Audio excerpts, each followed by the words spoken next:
Breath of the Wild is such a great game, man. The feeling of exploring to your heart's content, not knowing what lies beyond the many different landscapes in this world is amazing.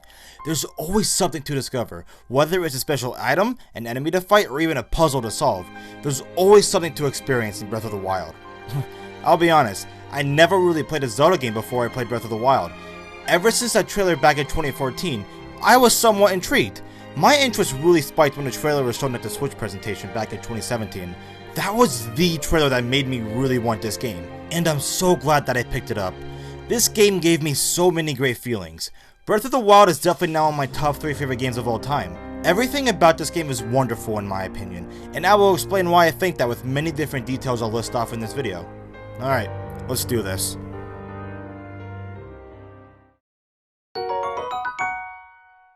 As I said in the intro of this video, the exploration in this game is so immersive due to the many different landscapes you get to explore in this massive world. Whether you're on the main quest and you find stuff on the way, or if you're doing side quests or even just exploring for no reason, there is always something to discover. For instance, I'm going to name off a portion of things you can do in this game.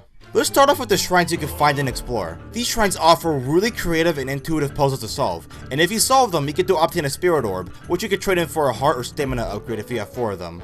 I usually love all the puzzles, but I should say that those gyro controlled ones could be a real nuisance most of the time. The gyro controlled puzzles for some of the shrines feel so unresponsive, but at the same time, I love the gyro controls for like aiming the bow and such, so I'm 50-50 on them in the game, but it's whatever. You can find a bunch of enemies at battle to gain rewards, such as monster parts and weapons they drop. I do want to throw in there that I hate those chameleon lizard fuckers with a passion. They are probably the most annoying enemies I have to deal with in this game. Maybe Octoroks comes second, but I digress. You can find the many Sheikah towers scattered across Hyrule to reveal more portions of areas on your map. You can hunt the many different types of animals for food. You can find horses out in the wild or at stables to ride to get around faster. But personally, I prefer traveling on foot since it's easier that way, because you don't have to worry about the horse's well-being while taking care of yourself at the same time. But that's just like a personal opinion of mine. I'm not sure if everybody shares the same thing, but who knows. Whether you put on a full set, mix different types together, or even dye them, there's a lot of room for creativity when it comes to Link's clothing. So there's definitely always something to do in this huge world to keep you busy, and that's incredible. The story begins with Link waking up at the Shrine of Resurrection. He soon finds out that he's been asleep for 100 years, and that he needs to conquer this primal evil who is Calamity Ganon, which has taken over Hyrule Castle and is raining destruction over Hyrule. But that's not really the main story element in this game. The main aspects of the story lies in the memories scattered across Hyrule you must get back for Link. The memories pretty much shows the events leading up to Ganon's awakening. I highly recommend getting them all so you get the full story of how everything went down. It starts off with Zelda appointing Link as her new knight to protect her.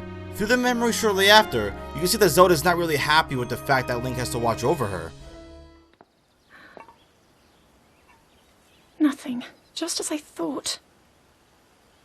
It appears that this structure was designed to be exclusively accessed by the sword's chosen one. But designs can always be worked around. At least I hope. How do I get inside? I need to activate it somehow.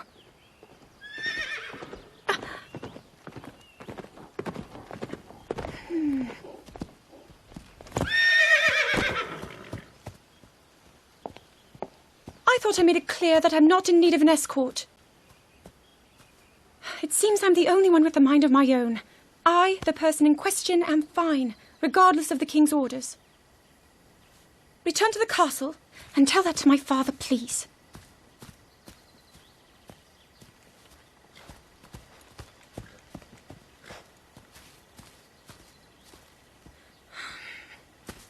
And stop following me! Later on, after finding more memories, you can finally see why Zelda has these feelings. She just feels very depressed at the fact that she was told she'd have these special powers, but she never experiences them, and she feels guilty. Grandmother heard them. The voices from the spirit realm. And Mother said her own power would develop within me. But I don't hear or feel anything. Father has told me time and time again.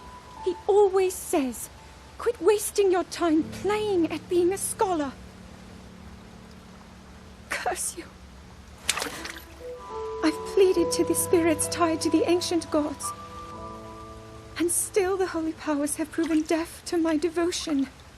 What is it? What's wrong with me?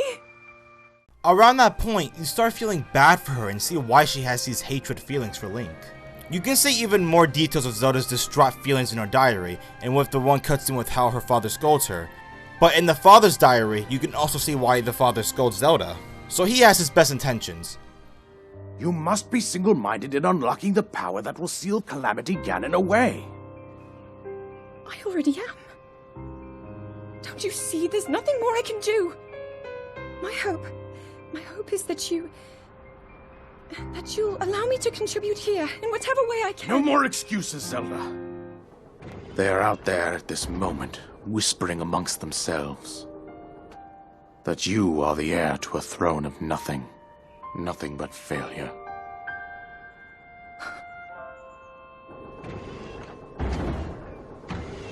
It is woven into your destiny that you prove them wrong. Do you understand? Yes, I understand. It all comes full circle in one of these last memories where you see Link doing his best to defend Zelda against his guardians, while obviously looking really beaten up. Right when the guardian is about to shoot Link, Zelda saves him with her power that was hidden within, but she soon realizes that it also affected Link and eventually kills him. Link, get up! You're just fine.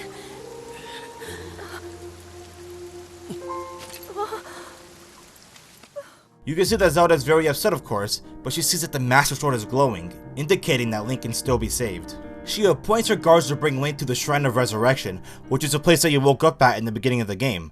If you capture all memories, you'll see the true ending where Zelda is finally happy for who she is. She accepts what her duties are now, and is very thankful for Link.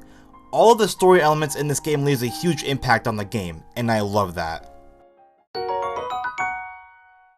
The soundtrack in this game fits each setting really well. It has this subtle touch to it that just plays calmly in the background while doing your exploring. It's so elegant and calm, yet others really upbeat.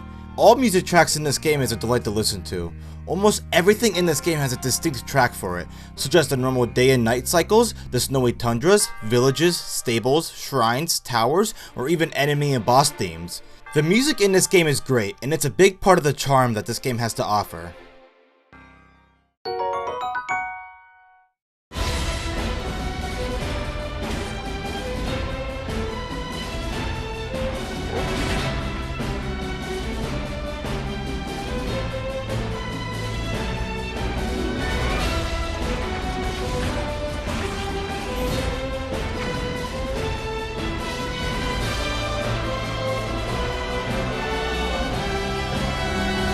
I can go on forever with how fantastic I think this game is. Such a phenomenal experience. And in my opinion, if you guys never played a Zelda game before, Breath of the Wild would be a great start to this series like it was for me. I started playing it since 2017, and now in 2019, I just now beat it, with the exception of some shrines and side quests I still have to do. But throughout the whole time I've had this game, I've always had a blast with it. I still need to buy the DLC though. I plan on buying the expansion pass because I need everything that this game has to offer. But I'm mostly excited for the Champion's Ballad since there's apparently a new story. So I need to play that and see what it's all about. I'm also very excited to play the sequel so I can get to continue this awesome journey.